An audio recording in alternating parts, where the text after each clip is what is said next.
Abençoados, abençoados com todas as bênçãos.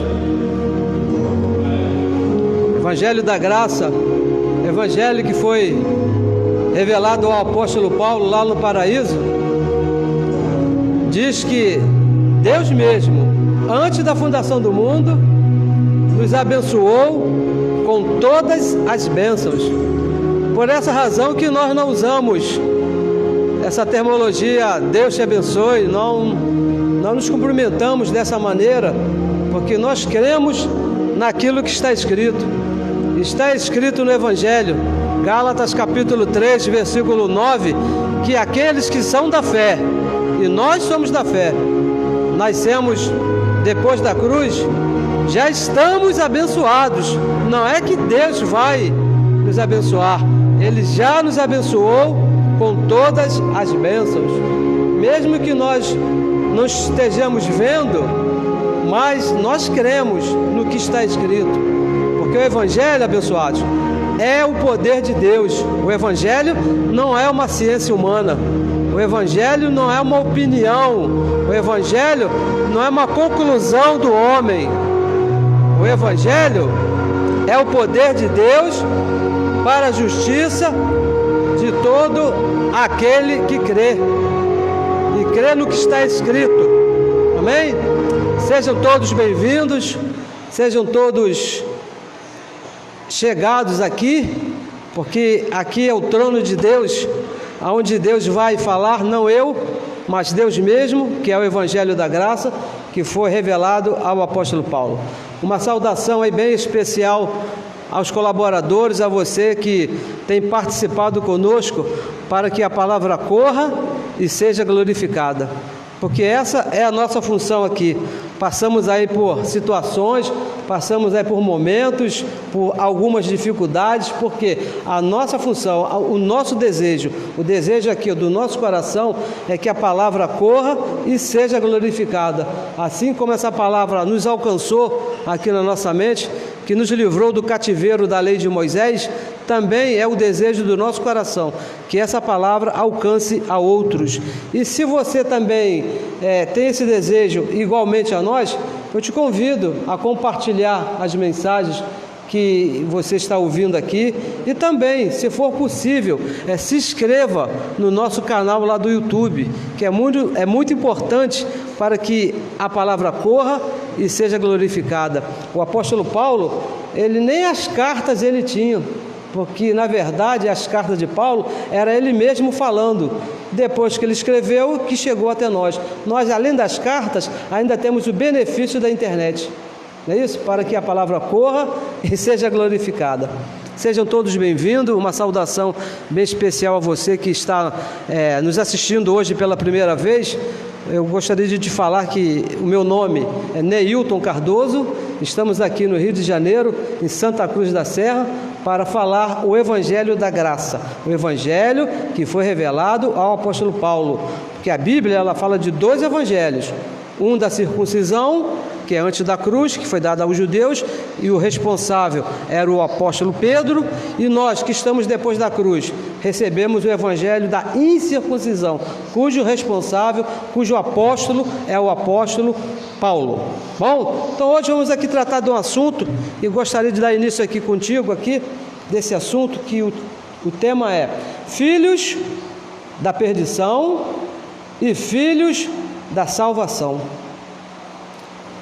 Duas posições, filhos da salvação e da perdição. E veja bem, posições essas determinadas por Deus. Se você é um filho da salvação, eu recebo que seja, essa posição foi colocada por você, por Deus. Deus que te escolheu para ser um filho da salvação. Mas também há aqueles que são filhos da perdição. Vamos ler aqui em João, livro histórico de João, no capítulo 17, o versículo 12, e veja bem, João não é evangelho, porque para se chamar de evangelho, há uma necessidade que o testador, que foi Jesus de Nazaré, passasse pela morte, passasse pela cruz.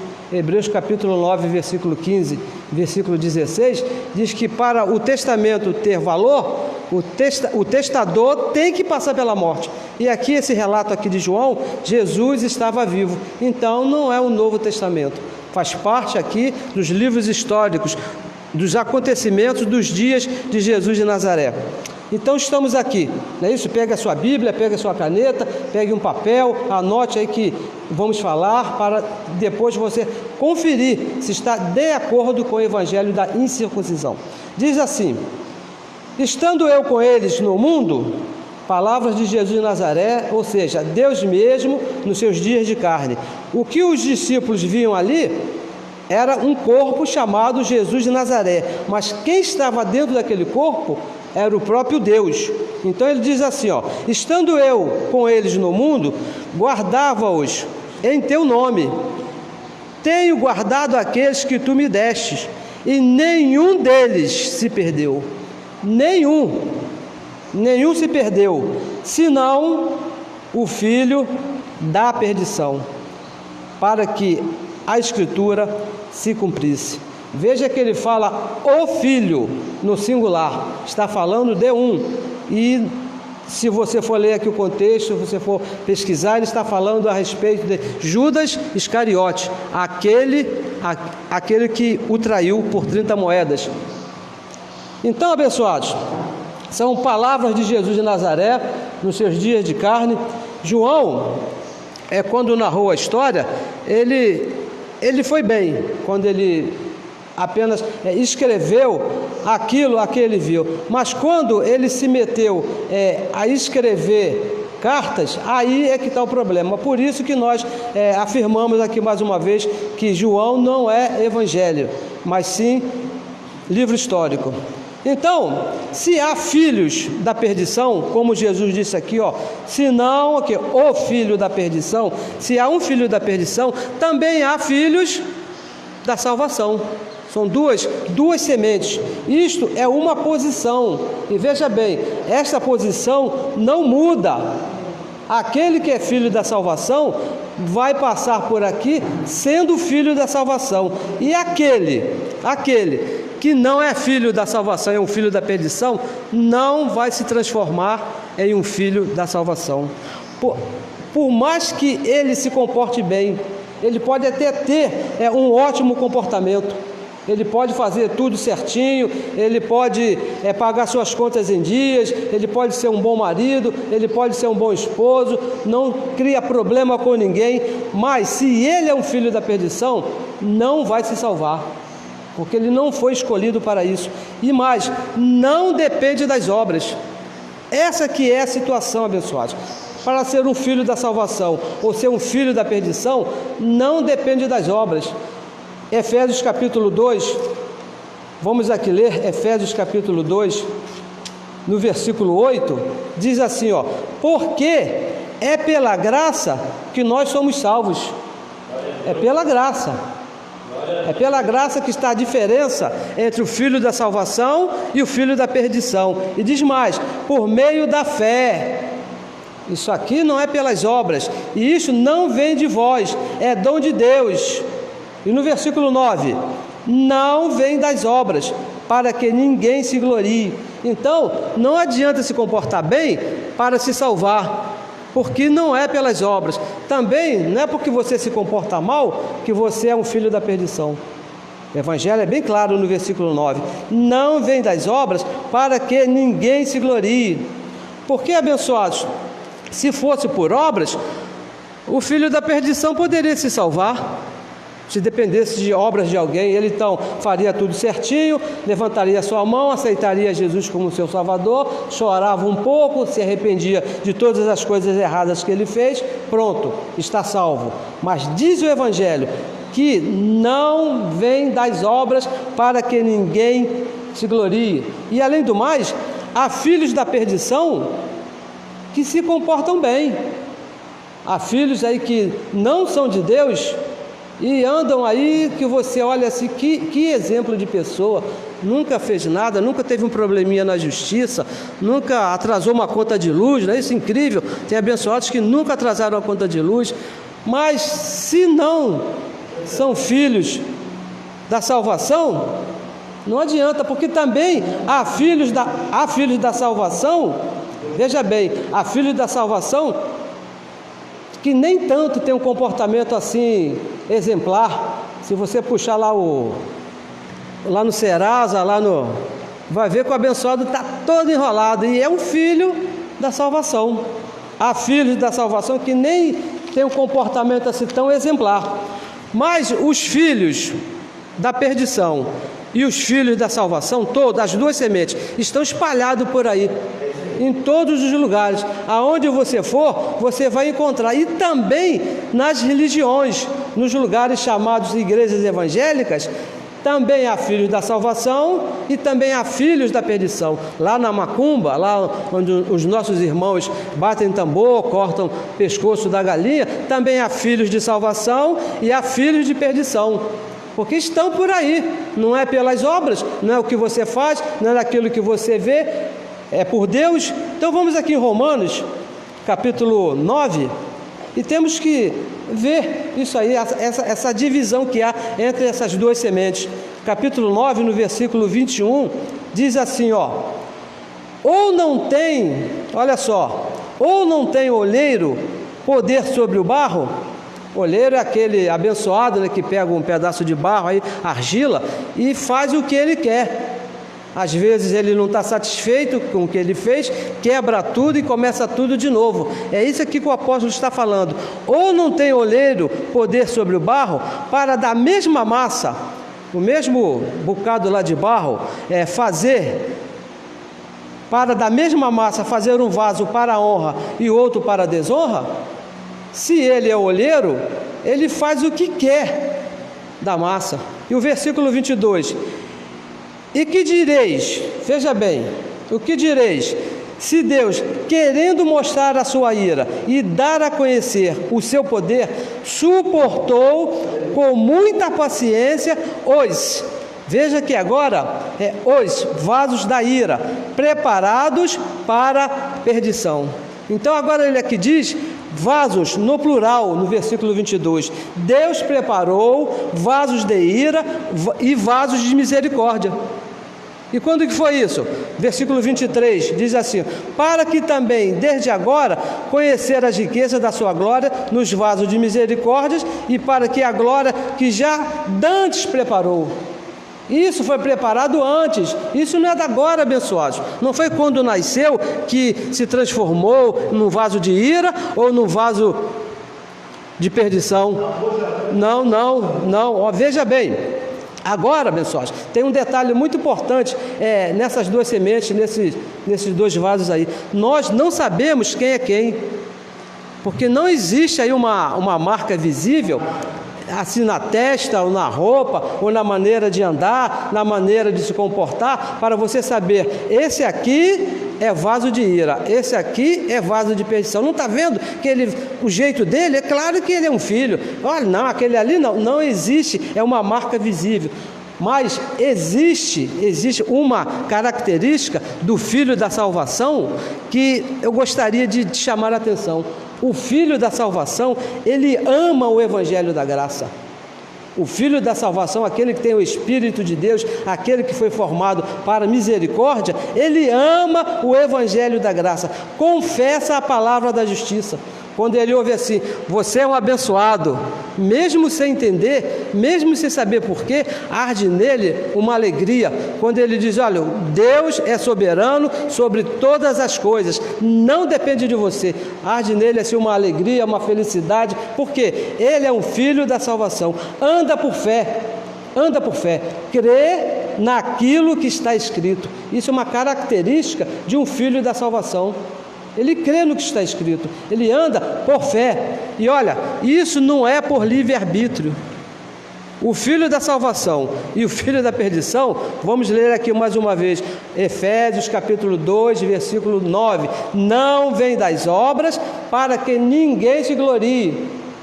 Não depende de quem quer.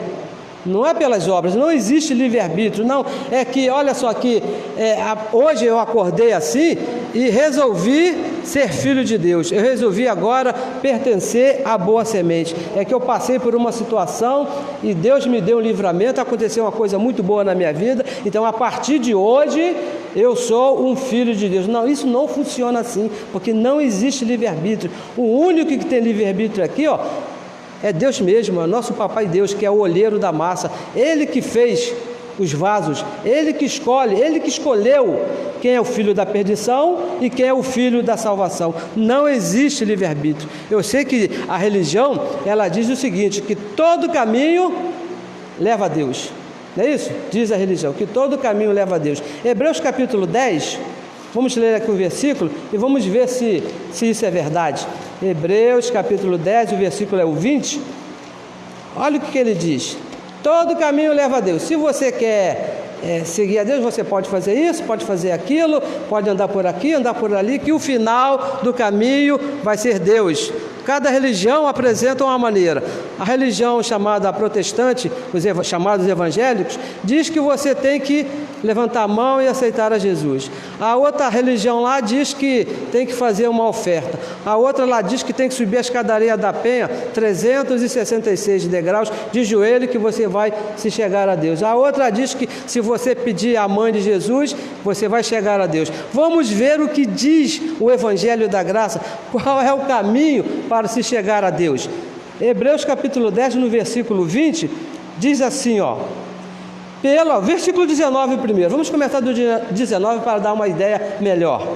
Tendo, pois, irmãos, ousadia para entrar no santuário pelo sangue de Jesus. Então o negócio aqui já estreitou, não é de qualquer maneira, não é qualquer caminho, é pelo sangue de Jesus. E no versículo 20, pelo novo e vivo caminho que Ele, o próprio Deus, Ele nos consagrou pelo véu, isto é, pela sua carne. Não é o caminho velho, é um caminho novo que Cristo nos preparou lá na cruz, novo e vivo caminho. Esse caminho foi preparado desde antemão, para os filhos da salvação. Aquela massa que o olheiro quis fazer filhos da salvação. E veja bem, o livre-arbítrio é mentira. Não existe livre-arbítrio quanto ao nosso Papai Deus. Não existe essa história que você pode escolher a Deus no momento que eu quiser. Até um minuto antes de eu fechar os meus olhos e morrer, eu tenho a oportunidade de aceitar a Jesus e ser salvo. Isto é mentira. O Evangelho não diz isso. Não existe livre-arbítrio quanto você aceitar a Deus. Foi Ele que aceitou você.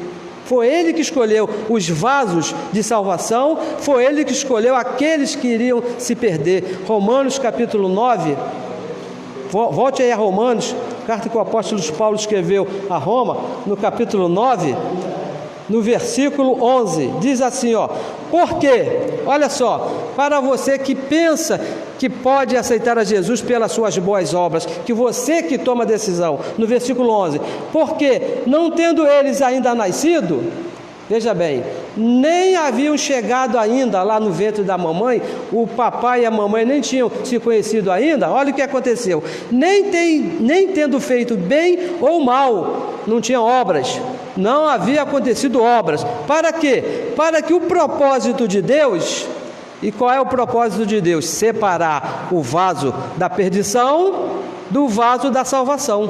Esse é o propósito de Deus. Segundo a eleição, Deus escolheu, foi Deus que elegeu. Ficasse firme, não por causa das obras. Imagina, se Deus me escolhesse porque eu sou muito bonzinho, então a glória não seria de Deus. Então o propósito não seria de Deus, o propósito seria meu, porque eu resolvi, e isto, abençoados, isso não acontece, mas por aquele que chama. E quem é que chama?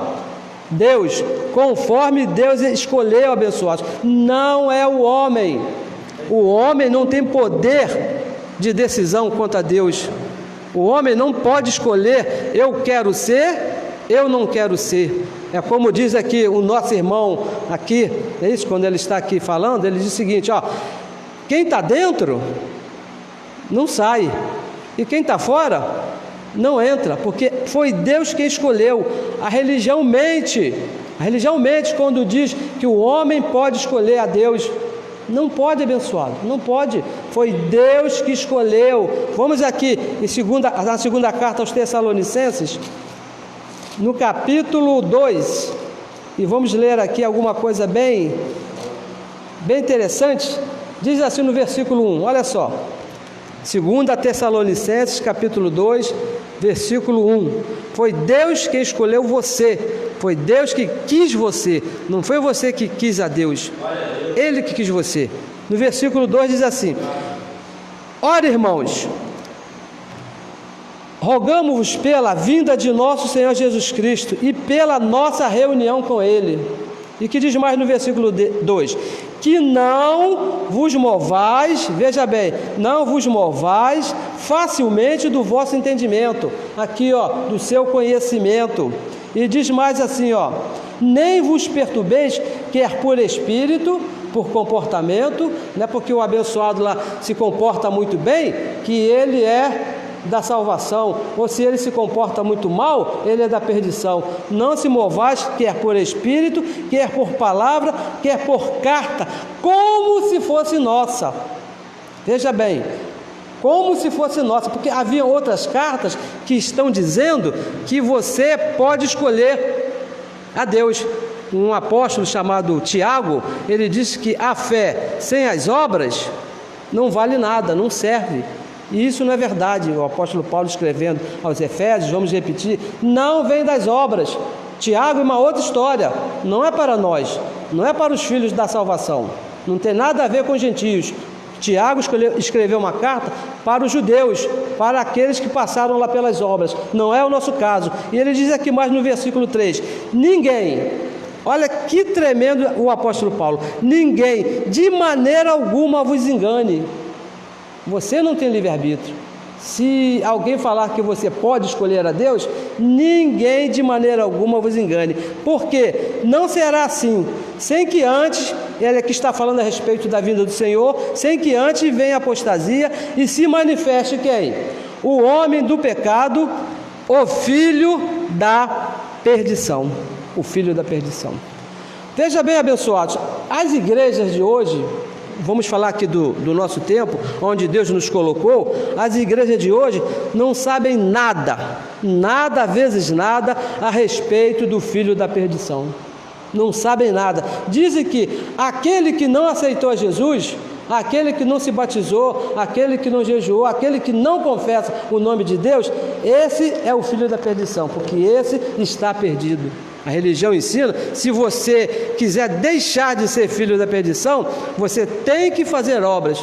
Não sabe a diferença de um filho da perdição e também não sabe qual é a diferença do filho da salvação. Dizem que está perdido, que não aceitará Jesus, que vai vir um diabo e vai levar você para o inferno. Esse é o conceito da religião quanto ao filho da salvação e o filho da perdição. Mas aí fica uma pergunta, duas perguntas. Que diabo que vai vir pegar alguém? Se o Evangelho diz lá em Hebreus capítulo 2, versículo 14, que esse ser chamado diabo, se é uma carta, se é um comportamento, se é um espírito, não importa o que seja, diz aqui que ele já foi, não é que vai ser, já foi destruído. Então, como é que ele vai pegar alguém e levar para o inferno? E um inferno que o Evangelho não fala. Se você ler de Romanos até Hebreus, você não encontra o apóstolo Paulo falando a respeito de inferno. E o diabo já foi destruído. Então, como é que a religião vai me ensinar? Se eu não aceitar a Jesus, o diabo vai me pegar e vai me levar para o inferno. Falácia da religião. Eu diria mais, porque eu passei por lá por 30 e poucos anos. Mentira da religião. Estão mentindo, porque não existe diabo, ele já existiu, já foi destruído e não existe mais inferno.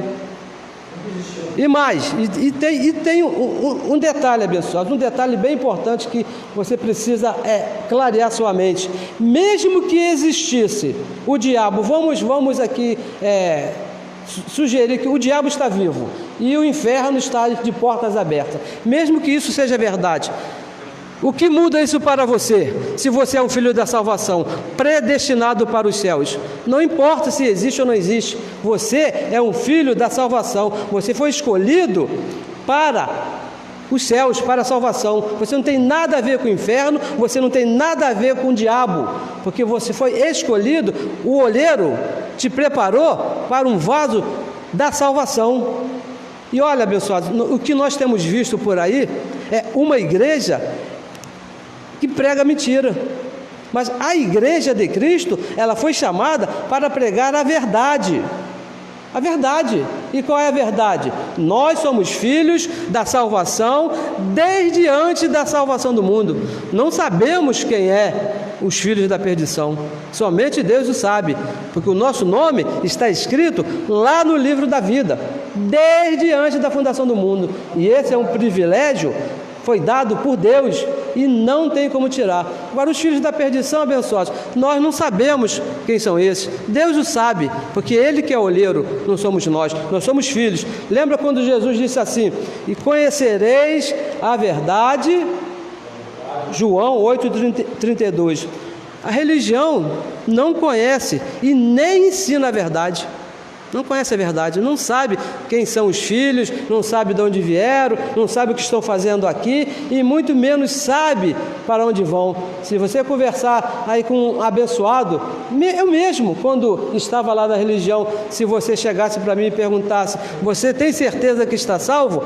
O que eu iria responder? Olha, eu estou me esforçando, eu estou fazendo o que eu posso, porque é isso que a religião está ensinando, mas o Evangelho diz que você é um filho da salvação, e saindo desse corpo aqui, você tem que voltar para os céus, porque foi para isso que você foi predestinado. E você quer saber mais da verdade? Vem aqui comigo, que Jesus falou em João, livro histórico de João, no capítulo 1, lá no comecinho, no versículo 17, olha o que diz aqui o próprio Deus dentro de um corpo de carne. João, capítulo 1, versículo 17. Por quê? Olha só, a lei, nós estamos vivendo, depois da cruz, o tempo da graça, são dois pactos. Veja bem, você tem que entender essa divisão aqui, porque o erro, a mentira está aí. Antes da cruz, a lei de Moisés. Cristo morreu, ressuscitou, estabeleceu a graça de Deus. Então, depois da cruz, a graça de Deus. E o que diz aqui Jesus no versículo 17? Porque a lei foi dada por Moisés. Deus pegou Moisés, levou lá no monte Sinai, lá naqueles montes lá, e deu a Moisés 613 mandamentos. Deus mesmo. Isso não partiu da cabeça de Moisés. Isso não foi assim, uma invenção de Moisés. Moisés jantou muito tarde, foi dormir, aí teve uma ideia e escreveu. Não, foi Deus mesmo que deu aqui, ó. Porque a lei foi dada por Moisés, Deus deu a Moisés. Agora a graça de Deus é a verdade. Olha só, a graça e a verdade vieram por Jesus Cristo. Por que não diz que a lei também é verdade? Porque a lei já passou, a verdade, abençoado, está na graça. A verdade é a graça de Deus. A lei de Moisés não é verdade, ela foi enxertada. Deus está na graça. E mais, abençoados, mesmo que faça muitos milagres, mesmo que aconteça muitos prodígios, diferente do Evangelho, diferente da graça, não é verdade, é mentira. Nós conhecemos aí vários lugares que acontecem milagres aí, de fazer fila para contar os milagres, e são verdadeiros, hein? O que acontece ali não é um milagre mentiroso, acontece milagre, porque quem faz o milagre é o próprio Deus. Mas se não tem a graça, o que está sendo pregado ali é mentira. Por quê? É a lei. Vamos ler aqui mais uma vez, ó. Porque a lei foi dada por Moisés, a graça e a verdade. Então a lei não é a verdade. Se você está falando da lei, você não está falando a verdade, porque a verdade veio junto com a graça que foi dada por Jesus Cristo. Então você precisa se situalizar. E mais, Paulo escrevendo aos Gálatas, no capítulo 1, no versículo 6, Vamos ver aqui, ó, vamos ler mais uma vez. Nós sempre lemos esse versículo. Gálatas, capítulo 1, no versículo 6, diz assim, ó: Paulo ficou admirado que os abençoados lá de Gálatas, tão depressa passaram daquele que vos chamou a graça de Cristo, passaram da graça, que é a verdade, para outro evangelho. Que outro evangelho? A lei, que era mentira. E no versículo 7, o qual não é outro evangelho, não é outro, mas alguns que vos inquietam e querem transtornar, querem perverter o evangelho de Cristo. Mais ainda, veja bem, isso aqui é muito sério, abençoados. Gostaria de chamar aqui a sua atenção para esse versículo número 8, porque isso aqui é muito sério. Mais ainda, que nós mesmos, ou um anjo do céu, não é qualquer um anjo que veio do céu, vos anuncie outro evangelho, além do que já vos tenho anunciado, seja anátema, seja maldito, seja mentira.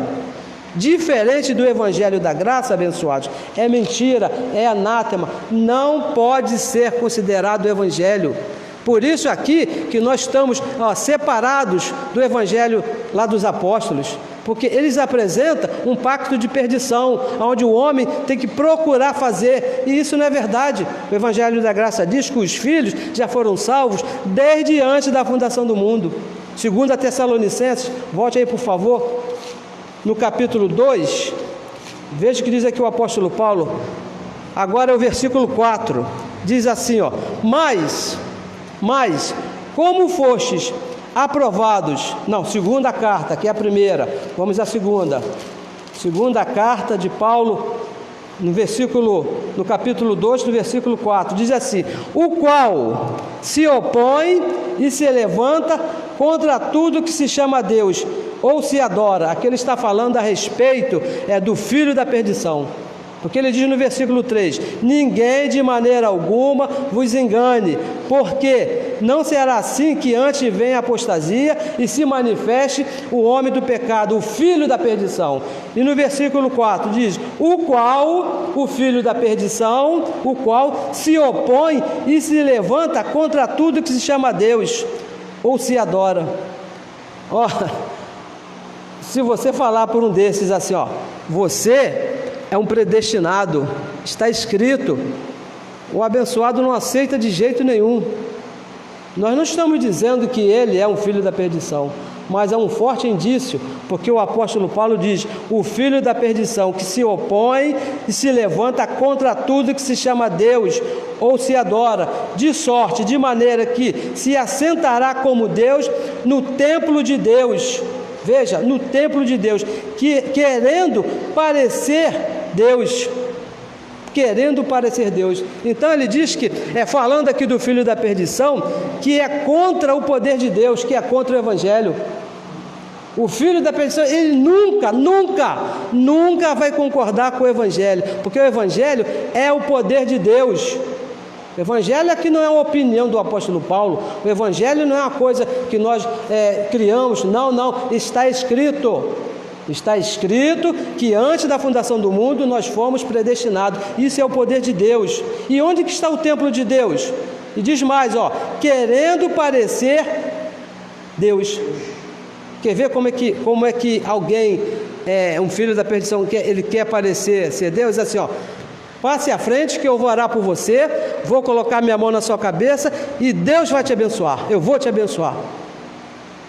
O que diz o Evangelho, Efésios capítulo 1, versículo 3, que Deus, o próprio Deus, não fui eu, não foi o pastor, não foi o reverendo, não foi as suas obras, Deus mesmo já te abençoou com todas as bênçãos. Então como é que eu vou querer te abençoar? Vem aqui que eu vou impor as minhas mãos, estou querendo fazer o papel de Deus, uma coisa que Deus já fez. É por isso que o apóstolo Paulo diz: querendo ser igual a Deus.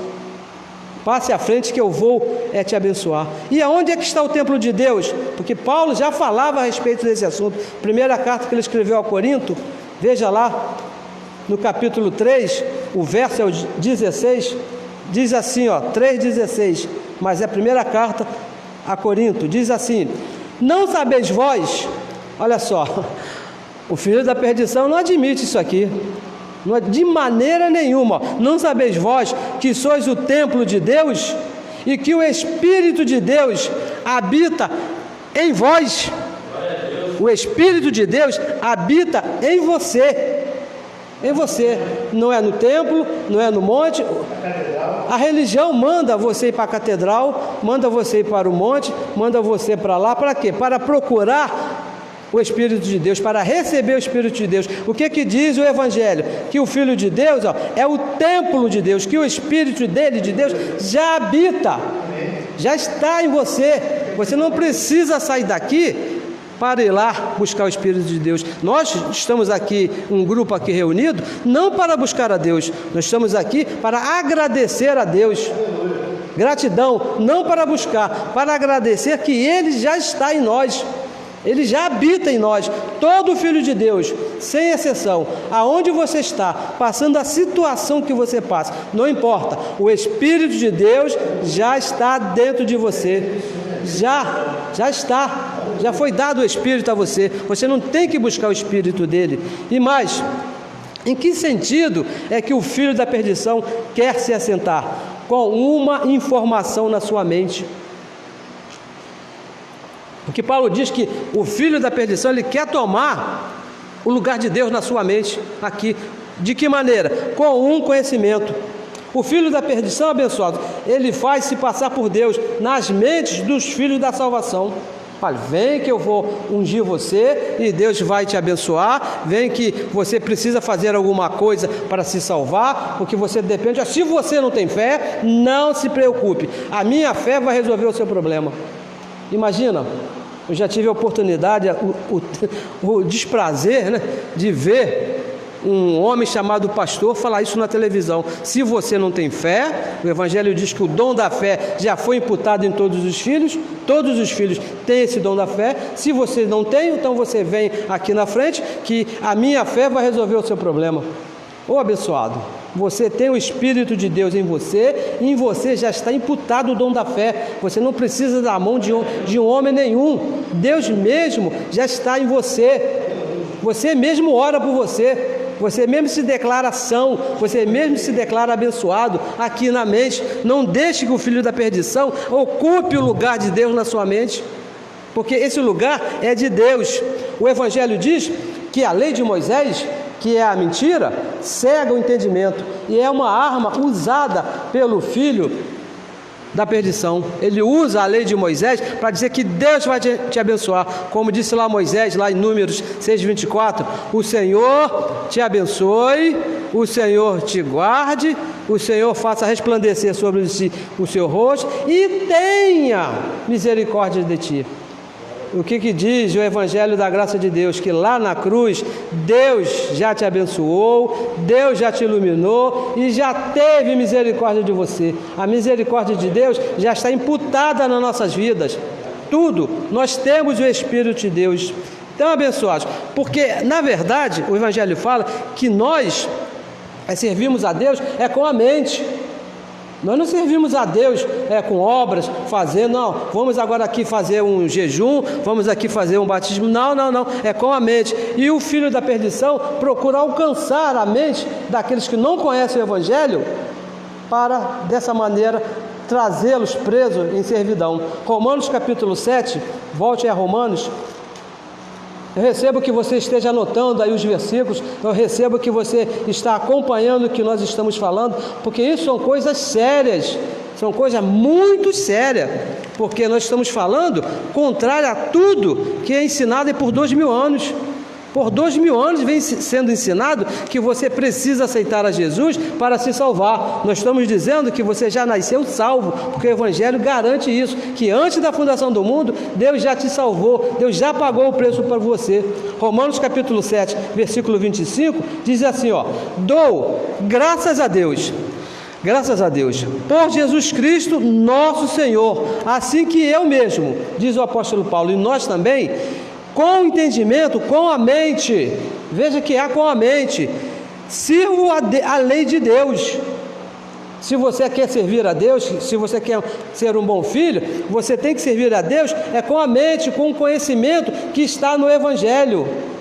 Veja, abençoados, é com a mente e mais com a carne, com esse corpo de carne, com as obras, a lei do pecado, as consequências do pecado, as mazelas que ficaram aqui na nossa carne, porque o pecado já foi aniquilado lá na cruz. Mas o apóstolo Paulo diz que para se servir a Deus tem que ser com a mente. Filhos da perdição, abençoados, são aqueles homens maus e perversos. Você quer identificar um filho da perdição? É um homem mau e perverso, mas não é aquele que mata, que está com o fuzil atravessado aí na cintura, que é um traficante, que corrompe lá a política. Não. O homem mau e perverso é esse aqui que o apóstolo Paulo fala aqui em 2 Tessalonicenses, que ele identifica essa categoria.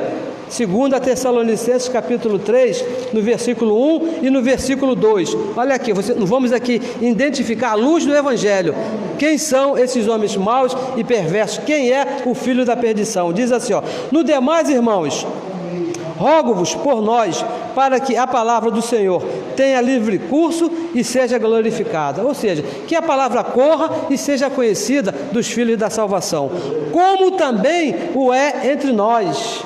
E eu recebo que nessa manhã, nesse dia, a palavra do Senhor também seja conhecida de você que está nos ouvindo. E o versículo 2, que diz aqui o que nós estamos falando: e para que sejamos livres de quem?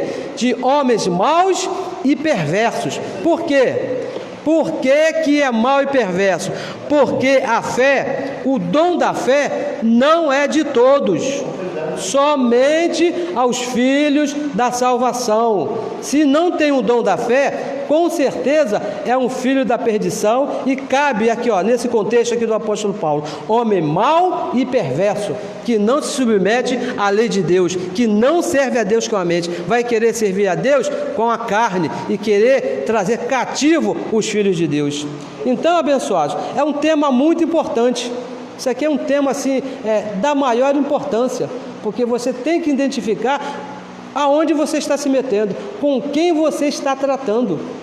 Não é isso? Nós já falamos aqui no começo que o filho da perdição, ele não tem aí o sinal, você não sabe, mas o apóstolo Paulo diz aqui, ó, que a fé não é de todos, e a fé é o falar, diz: criei, por isso falei. Se aquele tem uma dificuldade de confessar que Deus é soberano, que Deus te abençoou, que Deus morreu e te salvou, que você é um filho, que não concorda com as sãs palavras, como diz o apóstolo Paulo a Timóteo, cuide, tenha cuidado, porque pode não ser simplesmente uma mente embotada, mas pode ser um homem mau e perverso, o filho da perdição, porque existe uma diferença muito grande nesse conhecimento. Eu estive muitos anos lá na religião, não entendia nada de evangelho, passei lá 35 anos, mas era um filho. Quando eu ouvi, os olhos do meu entendimento foram iluminados, porque esse dom já estava em mim. Agora, o filho da perdição pode se sentar com ele ali tempos e tempos, falar, ele não vai entender, não vai receber, porque não tem nele isso aqui que diz o apóstolo Paulo: a fé não é de todos. Então você precisa estar atento a essas coisas, aonde é que você está indo. Por isso que é um tema muito importante para a nossa vida aqui. Romanos capítulo 8, vamos aqui avançar mais um pouquinho. Romanos capítulo 8, vamos ler no versículo 29 até o 30, que diz assim, ó, 29 e 30. Romanos 8, lá de cá. Diz assim, ó: porque os que dantes conheceu, também os predestinou, para serem conforme a imagem do seu Filho, a fim de que ele seja o primogênito entre muitos irmãos. Veja bem, abençoados, veja bem, versículo 29, porque os que dantes conheceu. Há um mundo que Deus não conheceu. E que mundo é esse? O mundo do filho da perdição. Aqueles que são da perdição não são conhecidos por Deus. Lá em Mateus capítulo 7, versículo 21 ao 23, falando lá em parábolas, Jesus disse lá que é uma parábola que chegou uma turma lá querendo entrar no reino, E eles falaram assim para Jesus: olha, nós fizemos muitos milagres no seu nome, expulsamos demônios, curamos muitas pessoas, evangelizamos, distribuímos folheto, botamos a mão na cabeça de muita gente, ungimos muita gente. E o que foi que Jesus falou para aquela turma? Não conheço ninguém, nem sei quem são vocês. O que vocês estão fazendo aqui? Apartai-vos de mim. Porque há um mundo, que é o mundo do filho da perdição, que pode fazer a obra que for, Deus não vai conhecer. Porque está escrito aqui, ó, porque os que dantes conheceu, a este ele predestinou, mas somente aqueles que ele conheceu. A predestinação é um atributo exclusivo do Filho de Deus. Só os filhos bastardos, eu não sei quem é quem, eu sou um filho, por isso que eu digo, eu sou um predestinado. Isso foi dado somente aos filhos. E o versículo 30 diz assim: e aos que predestinou, só os predestinou, a este também chamou. Ele não chamou qualquer um, não chamou qualquer um, só os predestinados, aqueles que ele conheceu. E aos que chamou, a este também justificou. E aos que justificou, a este também glorificou. Deus abençoado. Deixa eu te falar aqui, ó, olha, talvez, se você não conhecia essa palavra, você nunca ouviu isso que você vai ouvir agora. Deus não vai salvar os filhos da perdição. Não vai. Por quê? Ele não conheceu. Deus só salvou aqueles a quem ele conheceu. Foram preparados para se perder. Por isso que são chamados de filhos da perdição. E quem preparou foi o próprio Deus, hein? Foram preparados pelo próprio Deus. Ou não terá o olheiro o poder para fazer de duas massas do jeito que ele quiser. E Deus, abençoados, Deus é o olheiro. Deus é o olheiro. Estamos aqui já quase terminando. Eu gostaria de ler aqui mais um versículo aqui, no capítulo 9 de Romanos. Diz aí, no versículo 14. Vamos ler aqui alguns versos para ficar bem claro. Eu recebo que se até agora os teus olhos não forem iluminados, vai ser agora, com esse texto aqui escrito por Paulo para Roma, no capítulo 9. Ele diz assim no versículo 14: que diremos, pois? Olha só, que diremos, pois? A injustiça da parte de Deus em escolher um para a salvação e outro para a perdição? Será que Deus foi injusto em escolher aquele lá para a salvação e aquele lá não? Olha o que diz o Evangelho: de maneira nenhuma. Deus nunca seria injusto. Se ele escolheu, há justiça nesse negócio aí, porque a escolha foi dele. E o versículo 15: pois diz a Moisés, isso ó, já vem lá de trás, ó. Pois diz a Moisés: compadecer-me-ei de quem me compadecer, é de quem ele quiser, e terei misericórdia de quem eu tiver misericórdia. Versículo 16: assim pois, veja bem, assim pois, isto não depende de quem quer. Não é quem quer ser filho da salvação ou quem quer ser filho da perdição. Isso não depende de quem quer, nem do que corre, mas de Deus. Dependeu de Deus que se compadece. Versículo 17: pois diz a Escritura a Faraó: para isso mesmo te levantei. E Faraó foi muito mau e foi levantado por Deus. E mais, para em ti mostrar o meu poder, e para que em meu nome seja anunciado em toda a terra. O versículo 18: logo pois, compadecer-me-ei de quem eu quiser, endurecerei a quem eu quiser. E o versículo 19 diz assim: dir-me-ás então, porque se queixa ele ainda? Porquanto, quem resiste à sua vontade? E o versículo 20: mas o homem, quem és tu? Olha só que Deus pergunta: quem és tu que a Deus replica? Que reclama com Deus? Não é isso? Porventura a coisa formada dirá ao que formou: por que você me fez assim? Será que um homem pode chegar e falar para Deus: Deus, por que eu sou assim? Versículo 21: ou não terá o olheiro poder sobre o barro? Vamos ler aqui esse verso mais uma vez: para que da mesma massa fazer um vaso para a honra, um filho de salvação, e outro para a desonra, um filho de perdição? O versículo 22: e que direis? Se Deus, querendo mostrar a sua ira e dar a conhecer o seu poder, suportou com muita paciência os vasos de ira, preparados para quê? para que Deus preparou o vaso de ira? Para a perdição. Ele foi preparado exatamente para isso. E quem preparou foi o próprio Deus. Esse é um Deus soberano. Esse é um Deus que fez todas as coisas segundo a sua vontade, sem opinião humana. Deus fez tudo, a escolha foi feita de acordo com a vontade de Deus, que não pediu conselho a ninguém.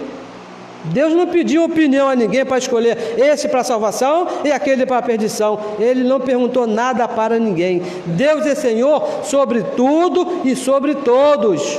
Ele faz o que quer da maneira que Ele quiser fazer. Escolheu uns para a salvação, escolheu outros para a perdição. Esse que é Deus, esse é o nosso Deus. É esse que nós falamos e é esse que nós anunciamos. E para concluir esse assunto, vamos ler Efésios capítulo 1, o nosso último verso. Efésios capítulo 1, o versículo, não poderia ser outro a não ser o versículo 4 e o versículo 5, que diz assim, ó: como também, falando de Deus, como também nos elegeu nele, antes da fundação do mundo. Deus nos escolheu nele antes da fundação do mundo. Não foi quando você nasceu, não foi quando você aceitou Jesus, foi antes da fundação do mundo. Para quê? Para que Ele escolheu os filhos da salvação? Para que fôssemos santos e irrepreensíveis diante dEle em amor. Para aqueles que dizem que predestinação seria uma injustiça de Deus, que está escrito aqui no Evangelho, que predestinação foi um ato de amor de Deus. E no versículo 5, e nos predestinou para filhos de adoção, por Jesus Cristo, para si mesmo, não para a perdição, para Ele mesmo, para a salvação. E diz mais, segundo, olha, o finalzinho desse verso aqui, ó, eu recebo que você entenda isso aqui. Recebo que teus olhos sejam iluminados, você entenda esse finalzinho aqui, que diz assim, ó: segundo o beneplácito de sua vontade, segundo o querer da sua vontade, de acordo como Ele decidiu escolher. É isso que está dizendo aqui o apóstolo Paulo. A escolha foi feita de acordo com a vontade de Deus. Se Ele escolheu aquele para a perdição, foi Ele que escolheu. Se Ele escolheu aquele ali para a salvação, também foi Ele que escolheu. Não depende de quem quer, nem de quem corre. Tudo segundo o querer da sua vontade. Tudo aconteceu de acordo com a vontade de Deus. E abençoados, eu recebo que nessa manhã, nessa tarde ou nessa noite que você está aí me ouvindo, que você entenda que você é um filho da salvação, porque Deus te escolheu. Se o outro não é, também foi Deus que quis, foi Deus que escolheu para não ser. Mas nós louvamos a Deus pela nossa vida, louvamos a Deus pela sua vida, porque nós somos filhos da salvação. Por isso que arde em nós essa alegria, esse contentamento, quando nós ouvimos o Evangelho da graça de Deus, quando nós ouvimos que Ele morreu, Ele ressuscitou e nós somos um só Espírito com Ele. Por isso que nós ficamos felizes quando ouvimos a falar do nosso Pai, que tudo está bem, que Ele está no controle das nossas vidas, que quando sair desse corpo, nós vamos voltar para Ele. Abençoados, tenha aí uma ótima semana, tenha aí uma excelente semana. Saiba que aquele que te escolheu para a salvação também cuida da tua semana. Não vai te deixar aí largado, jogado, não. Ele está cuidando de você. E eu recebo que você entenda que tudo está bem na sua vida. Abençoados com todas as bênçãos.